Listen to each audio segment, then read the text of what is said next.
Good morning. Welcome to our COVID-19 practice short education. My name is Allison J. Awira, and I just would like to remind the team that invitations have been sent out to, have been extended not only to the SGS team, but to the system partners, and we welcome everyone today. I would like to point out to everyone that with respect to Zoom, there's a mute button in the bottom left corner, and I ask that you have your computer muted while the presentations are going on. There's also a video camera located in the bottom left as well, which you can choose to have on or off. Just a reminder that we are recording today's session, however, and so if you don't want to have your video on, we understand that. In the bottom center of your screen, there is the chat box. Should you have any questions for our presenters, please feel free to put your questions in there. The psychogeriatric resource consultants will be monitoring that chat box and posing questions where need be. I also would like to let you know that this recording will stay and live on the North Simcoe Muskoka Specialized Geriatric Services website under the Education tab under Monthly Education. For those of you who have missed previous month's practice shorts, this is where you'll also find those recordings.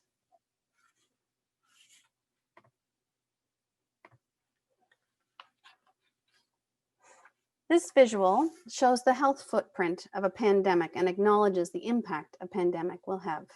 You may recognize this visual from the discussion paper released by SGS in May entitled "The Need for a Multidimensional Strategy to Address the Care of Older Adults and Their Caregivers in COVID-19. This is also available on our website. We've chosen to use this as our framework for our practice short series. Each month, we have focused on a different wave. Our sixth and final presentation is today, and we'll focus on North Simcoe Muskoka Specialized Geriatric Services Programs Response to COVID-19. We are very pleased to have Sandra Easton-Bruno, the Director of North Simcoe Muskoka Specialized Geriatric Services, present on the multidimensional strategy placemat. We've also set aside some time for our pharmacist, Karen Cameron, to speak on vaccines available with respect to COVID-19. Without further ado, I will move it on to Sandra. Awesome, thanks, Allison. So I may need to share my deck, Allison, or did you pull my deck up, the most recent one? I will, if you would like, I can make it so you can. Great. That would be great. Thank you very much. Just a reminder to share with volume too, with computer sound.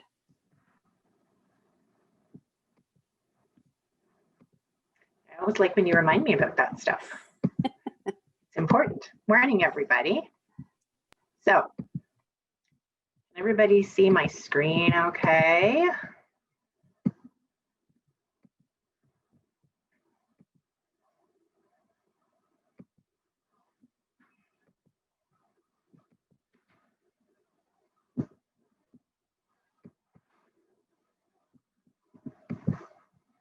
All right, hold on.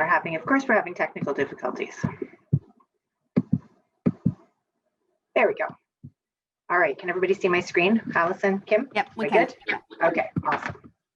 So today we're just focusing on the last several months and the work that has happened around the multidimensional strategy, the progress that we've made, and some of the documents and work that came out of it. So as Kim said, really, the framework was based on the 4 dimensions or 4 waves in this diagram that Victor Sang came up with early in the COVID pandemic. And it was really interesting when we looked at it. The first dimension really is around stuff related to the disease itself. The second dimension is around those urgent issues that we noticed people were having that were not necessarily COVID related, but that still required care and attention.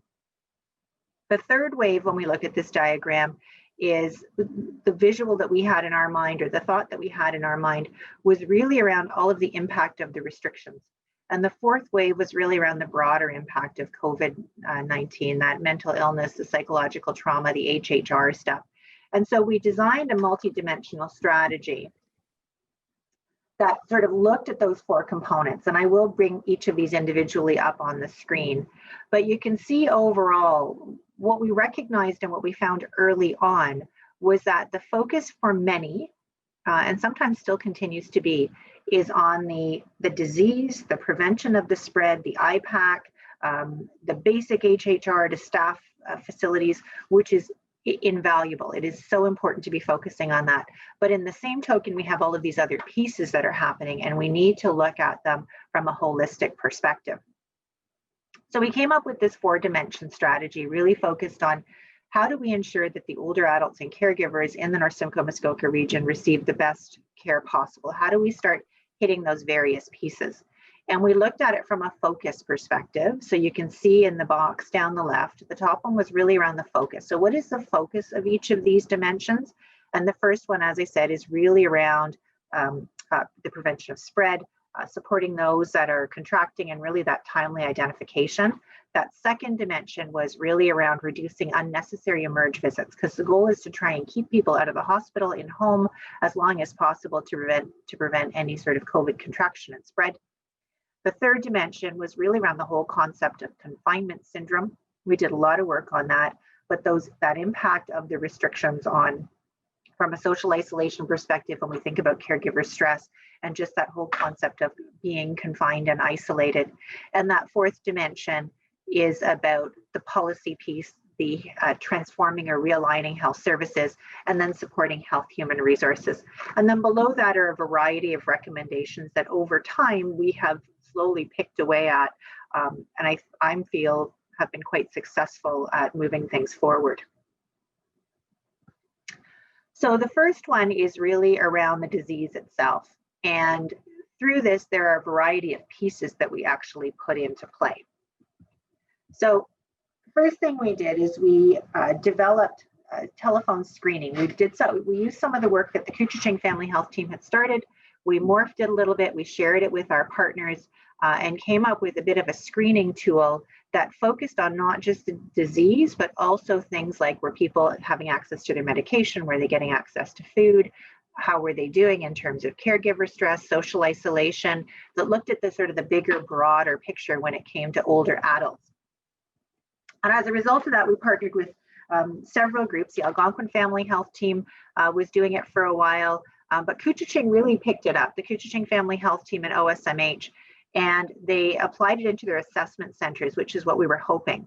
And so every older adult that came through their assessment center was flagged, a referral came through to us, and the individual received a telephone screening at, I think it was 5 days and a 10-day point in time, just to see, because we know sometimes when you present the COVID symptoms might be mild, but you worry about those older adults over periods of time. And so they did 2 checkpoints along the way, and we partnered to do that. And as a result of that, the Couchiching Family Health team won the Bright Lights Award, which is an award out of the Association of Family Health Teams of Ontario. So for that initiative, they won an award, but it really was a community award. Soldiers was on board, we partnered in, it was great work. The other thing we looked at developing was a home visit guideline to really help try and identify, when do we need to get into homes? We certainly know that there is a need. Not everything can be done virtual. And so what are those scenarios within which you may need to get in and do a home visit? And then when you think about those scenarios, is there other things that are happening, other ways that you can connect that would actually allow for a visit that would avoid going in the home and avoid putting the older adult at risk and the healthcare provider at risk? So it really was a bit of a decision tree that picked up provincially that looked at just a way about what steps do we need to take, and if we actually do the home, what kind of preparation do we want to make sure that we do? What kind of information do we want to gather before we go in there? How do we want to conduct that? How do we want to pull back out and think about PPE that may be contaminated and leaving people's homes? We worked with our psychogeriatric resource consultant, and several of our other team members worked with hospital and Amanda Guardhouse to come up with an orientation checklist, recognizing that there are potentially staff in long-term in the hospitals that were going to get redeployed out to long-term care. And for those of us that have an understanding of the sectors, we all know that hospital care is very different than the care in long-term care homes. And in some cases, the staff may not necessarily even be geriatrics trained clinicians. And so what kinds of stuff do they need to know, not just from a clinical perspective, but also when you think about a long-term care home setting, things like policies, procedures, things like that. We certainly did media early on that was picked up by Rogers, which was great. We did stuff around seniors amid COVID-19 and things for people to think about in the early days. We really worked with the Palliative Care Network, the North Simcoe Muskoka Palliative Care Network, and looked at advanced care planning. We had Hospice Simcoe on board as well and put out a press release that was picked up, and we did a little bit of sort of public awareness around advanced care planning. We put a communique out early on that looked at older adults and COVID for our healthcare partners. And then there certainly were a couple of presentations, one by Dr. Kevin Young around atypical presentations, because we know often that seniors will not present in the usual ways. For example, the fever, sometimes they'll come in with falls or, a chest infection or things like that. So looking at the atypical presentations. And then we also fairly early on, a couple months in, did a bit of an update with Dr. Young and Karen Cameron, who is going to speak again today, just around some of the stuff that was happening. So in terms of this wave one, we certainly, anything in green there is stuff that we completed, stuff in orange is stuff that's still in progress. So we certainly did work to try and promote the uptake of that assessment tool in the assessment centers and emerges. We did the home visit guidelines. We did public and provider education around advanced care planning. We circulated documents around IPAC and cognitive impairment and how to support older adults with dementia in terms of the IPAC requirements. Support in the standard orientation plan, which we did. Standardized recommendations for treating COVID positive residents. That's something that Dr. Amanda Guardhouse developed in supporting the retirement homes and long-term care homes in the Couchiching region. And we also put in place some sub-region partner huddles for those regions that were interested. So we worked with Barrie and we worked with Muskoka, and we were meeting on a bi-weekly basis, and it was great. It was a great way for all of the partners to stay connected. The Muskoka meetings are still happening on a monthly basis. So we brought some of the specialized geriatric service partners, the Hospice Palliative Care was there, the Alzheimer's Society was there, and we just connected to say, what's going on? What are you seeing? Where do you need help? How can we help each other? And the same thing for Barrie, and we're continuing to meet with Barrie. But over time, people become a bit more distracted as things get back into routine, but we kept them going, knowing that this wave was coming. The other piece of work that we are more recently doing is going to be looking at rehabilitation. And so I think our big concern from a clinical perspective is the functional decline that we're seeing in older adults as a result of the COVID restrictions, the lack of programming or the loss of programming over time. And we know it is only going to get worse in the coming months with the weather changing and the days getting shorter. And so, with a lot of programs changing, sometimes people don't know actually what's still being offered. So trying to get an inventory of what's still out there, what's being offered, and identify a strategy for moving forward to try and keep older adults as functionally active in the coming months as possible. So that was the stuff that we did on wave one, or on dimension one of the framework. The second framework was really around the urgent non-COVID issues. And so as a result of this, there was a lot of work done around the redesign of our programs. Our team did an awesome job. For those of you that are out there from our team, you guys were excellent. You really turned things around very quickly to be able to provide care virtually, to keep people out of hospitals, to keep people out of the emergency departments. I think about our care program in particular, where they had to move everything into a virtual platform, a rehab program running out of a virtual platform. And some of them just recently moved back into trying to bring people together into a congregate setting, because we know that from an exercise perspective, it's not just the therapy of the exercise, it's the social interaction of those individuals in the room that really makes a difference. But with the waves kind of starting again, we've had to pull back a little bit. I think Couchiching is still doing theirs in person.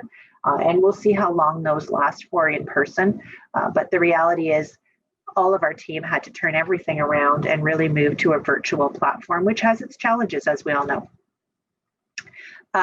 We also did public education around, and we did some media release around making sure that older adults still knew that hospitals were open for service, that emergency departments were accessible, that family, physicians, and nurse practitioners were still providing care from a primary care perspective. What we heard in some of the early days is that people didn't know they were still allowed to go to the emergency departments, and then were, as a result, staying home and getting quite sick. We also heard sometimes where the congregate settings like long-term care homes or retirement homes were hesitant to send people in for fear of contracting it and bringing it back into the home. People didn't think that they were allowed to call their family doctor's offices, that they were maybe closed. And so we really had to try and promote to make sure that people didn't deteriorate from sort of chronic conditions or acute issues while they were at home trying to stay safe. So as I said, we certainly did the service redesign. We tried to get that media attention. And then as part of the second dimension, as the practice shorts, there was a session by Dr. Katie Bingham on stroke and serious mental illness, and just looking at that and how to support older adults kind of in that acute episode in the early stages of COVID. The third dimension is really where we did the bulk of our work, and this was around the impact of COVID restrictions. And as we all know, this has been the biggest impact on older adults. It's been across the board. You know, everybody is feeling it. We're seeing mental health issues rising, but I think a lot of us were absolutely very concerned around our older adults and that social isolation and caregiver stress. So we did a lot of work around building activity options for people to try and keep them going. We had Maureen Corbett come in and help us develop an activity toolkit. Maureen was great. She also worked with the long-term care homes and retirement homes, trying to bring them together in those first couple of months to share ideas of ways that they were trying to keep their residents active and engaged while they were very much confined to designated living spaces. So this activity toolkit was really more for the public and the community. It included ideas for the congregate settings, but it was really a way for individuals to think about what they could do and what they could do differently to stay active and stay engaged while they were isolated. In addition to that, we've brought Maureen back on again for the next 6 months to look at rec therapy in the community. We know that there are many individuals in congregate settings where they have life enrichment teams, and there's access to activities and things that are going on. For those in the community, especially with the coming months of winter, we knew that was going to become more difficult. They were going to become more isolated. So for some of our SGS partners, we've given them access to Maureen to identify individuals who might need a recreation or leisure assessment that are living in the community. And Maureen is reaching out virtually and trying to set up some plans of care for them. So we're really thrilled at the idea of this whole activity piece, the recreation, trying to keep people going. The activity toolkit was picked up by Entité Cat, which is the French language umbrella organization for the province, and really supports the needs of the Francophone communities. And they advocated and supported it getting translated for us in French, which was great. So it's accessible to the French language community as well. The other piece of work that we did was around visitors. And this document came out in about June, just prior to the ministry reopening the visiting restrictions. We were doing it just right around the same time, because we were extremely concerned and extremely frustrated by the lack of access of visitors to older adults, both in hospital and congregate settings. And while we absolutely appreciated the need for the safety and the protection, there was still an imbalance. And what we were seeing was older adults in those settings who had not seen or come in contact with family for months. They were starting to open up and distancing and plexiglass, and all of those things were really important. But we know, for older adults that were hearing impaired or visually impaired, or those with dementia in particular, it was really difficult to communicate. It was difficult for the residents. It was difficult for their loved ones who wanted to connect. And it was also really difficult for the staff too. As a result of the loss of visitors, it just put that extra burden on staff. So we did a discussion paper really trying to advocate. It went to the CEOs in the region, and we continue to kind of use that as a platform. And it's great because a lot of the recommendations in it have sort of come to fruition. And then the last piece of work that we did, which has really been the bulk of our work over the last couple of months, is the whole concept of confinement syndrome and trying to keep older adults active and moving, recognizing the impact of confinement on their mental health, on their physical well-being, the functional status of them. Many of them are functionally deteriorating. We're seeing increases in falls. We're seeing acute exacerbations of chronic conditions. We're seeing caregiver stress, which in some places is leading to elder abuse, whether intentional or unintentional. Even something as like neglect is certainly a form of elder abuse. We're seeing increases in domestic violence, so we know this is happening as well. So just kind of focusing on that. So we did a whole week on that actually in the beginning of October. We had Confinement Syndrome Week. We circulated a variety of materials. These are all on our website. We focused on 5 different topics: confinement syndrome, social isolation and depression, functional decline, delirium, and then nutrition hydration. Because what we were also hearing in the congregate settings is people were becoming dehydrated because the staff maybe just didn't have the time, and the visitors were gone to help with things like the feeding and the pushing of fluids. So we did a whole week on it. We sent out materials. There is information on the website that is both patient handouts as well as provider-based information.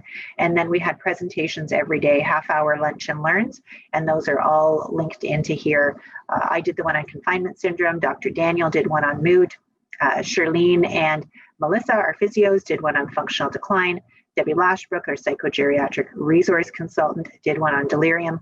And Dr. Kevin Young did one on nutrition and hydration. So we did some stuff with the media around confinement syndrome. We had Seniors Month was right around the same time in June. We started the thinking of confinement syndrome then. So we had a whole series that Rogers picked up and did sort of the little TV clips on different topics, on some of those topics that we just talked about. We did a special communique focused on that early thinking around confinement syndrome. And tied to this third dimension, we did presentations on diabetes and lung health, the Confinement Syndrome Week's presentations, and then just most recently on Friday, we did a lunch and learn with the Alzheimer's Society Muskoka, Alzheimer's Society Simcoe County, Barrie Police, and the Prevention of Seniors, the Elder Abuse Network. So just thinking about safety, thinking about the ideas of wandering, cybersecurity, and elder abuse as we head into these coming months and as restrictions start going up and people become more isolated again. So really, when we look at all of those pieces, we did a fair amount in this section. You can see geriatric rehab is still highlighted because that's the piece that we're going to be working on next. And then down the bottom is all of those recommendations tied to congregate settings. So, monitoring and addressing hydration and cognition, medical review, recreation and exercise activity programs for residents. And we're hoping that people picked up on that through the confinement syndrome work. The last piece is really more of the health system transformation and planning. We certainly have done a lot of work with our team, trying to stay connected with them over time, trying to provide support through those connections from both an education but a mental health perspective. And we also have been tied to provincial work, both around long-term care homes and retirement homes, and some of the thinking around that. One of the pieces that we did do, and I'm going to see if I can escape out of this, is we worked with Wella Canada. And I'm hoping everybody's going to be able to see this. So Allison and Kim, you're going to have to let me know. Can we see this? Yes. Thanks.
So we partnered with Wella Canada. Wella Canada donated over about $250,000 in hair products, and we thought it was really important to support our long-term care home partners in the North Simcoe-Muskoka region. So 24 of our long-term care home partners plus our own team all received hair products, just to try and promote that concept of self-care amid everything else that was going on. So we've accomplished quite a bit through the whole thing. We're thrilled with the work that was done. We still have a long way to go. We know our older adults continue to still be at risk, specifically worried about them in the coming months. As I keep saying, with the weather changing and becoming more isolated, Christmas will be very difficult. It's going to be difficult on all of us.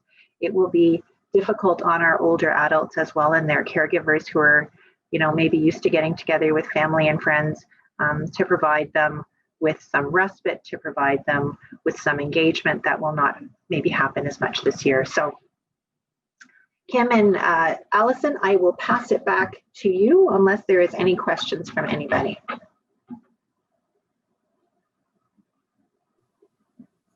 Just a big shout out to our team. Our team has worked really hard since all of this started. Everybody has really gone above and beyond to try and ensure that we take as good care as possible of our older adults and caregivers. We just have the best team. They are so passionate and so committed, and I'm very thankful for them and all their support and work over the last 6 months, really, 6-8 months.